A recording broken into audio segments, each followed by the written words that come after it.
very neatly on to the next part of our discussion, which is surrounding what we mean by supply chain finance and some of the work that's been going on in arriving at terms that we all believe in. And we're all singing off the same hymn sheet. And I thought, Charles, you might like to give us a bit of background on that.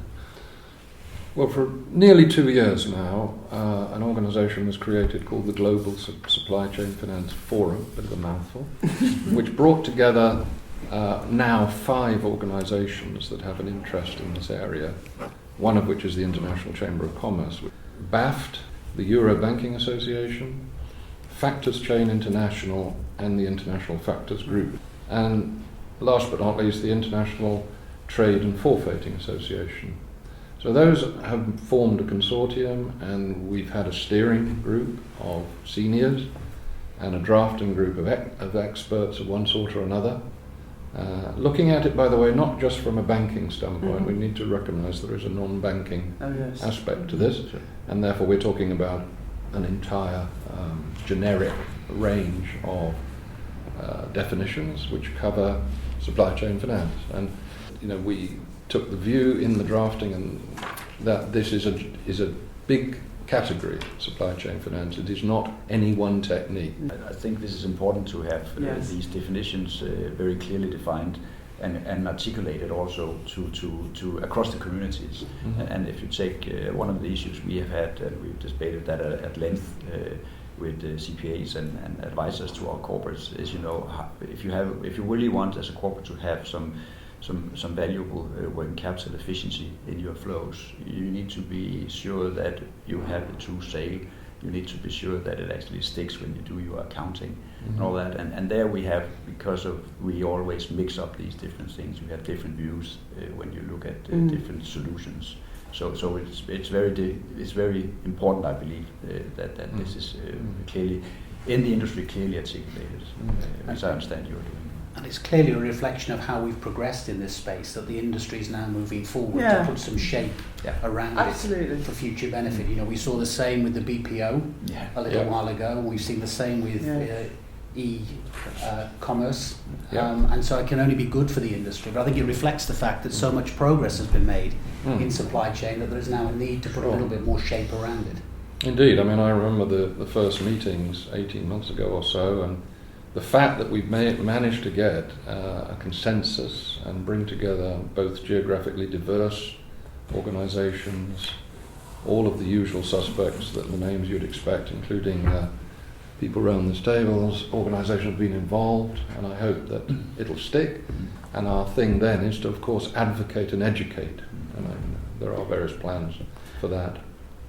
I think also important here is to note that the regulators are out there and are looking at how to treat the different types of businesses that we drive. And I think if we as an industry are very clear on how we see these things and how they create benefits to the end user, the corporate or the SMEs across the world, then we also have a better case when we then go in and argue how it's going to be treated in terms of capital. And its risk and the weighting.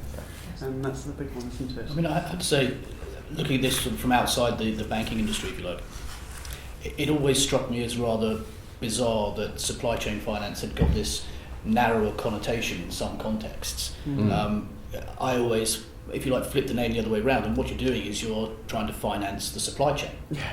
And the supply chain runs from, if you take an agri example, from the farmer's gate all the way through to the end user. And you can finance all of these different parts in between. And it's sort of almost symptomatic of the way that the market is now taking a more holistic view of the products it has to offer its customers, as we were talking about a short while ago, that at this point is when they are looking at trying to get some sort of standardization in approach as to what different terms mean. That's right. and making sure that the whole market understands this broader, more holistic approach that's being taken. So it's really the management of both risk and liquidity, as you say, across the end-to-end supply or value chain. And in that area, there's just so much opportunity to intervene through what you might call triggers, a series of trigger events which throw up an opportunity for financial intermediation. In traditional trade finance, the trigger was a bunch of documents arriving across the counters of a bank. That happens relatively less, as we discussed earlier. So we've got to find new triggers, new opportunities to re-intermediate the institutions in this flow. But essentially using all those different techniques, during that commercial process, you might have 2, 3, 4, 5, 6, 7 different payment obligations between the two ends of the chain, all of which can be financed using different techniques. Some of them may even be structured at the more production end of the spectrum, all the way through to some more invoice discounting towards the end of the spectrum. So it's an opportunity, I think, for institutions to bring all of that together, and different ones will have different skill sets and will be looking more towards different parts of that supply chain. But I think the more that they understand how the different bits fit together and work more closely together within the institutions, the easier it will be for both the financial institutions and the end users. I mean, the liquidity and the risk management pieces, I think, are absolutely key. I think traditionally risk really meant, am I going to get paid on the day or not? That's it. Yes. Here the risks are that, Yeah. but they also go beyond that. Because in a payables program, you're effectively providing potentially cheaper working capital finance to your suppliers than they may be able to get from their house bank. Yes. And that's particularly relevant in some of the emerging geographies we've touched on earlier. And so as a function of that, you're actually reducing risks in your own supply chain, your own commercial supply chain rather than financial supply chain, that you're actually building a better relationship with those suppliers, that you're making their life easier, so you're actually reducing the risk that they won't deliver when they're due to deliver. Yeah. So the risk discussion now, I think, goes on a little bit further than a payment risk. When you talk about the risk, I actually believe, and this is a view we have across the bank of Danske, is that getting into this business and making more services available to our customers is also a risk mitigation for the bank.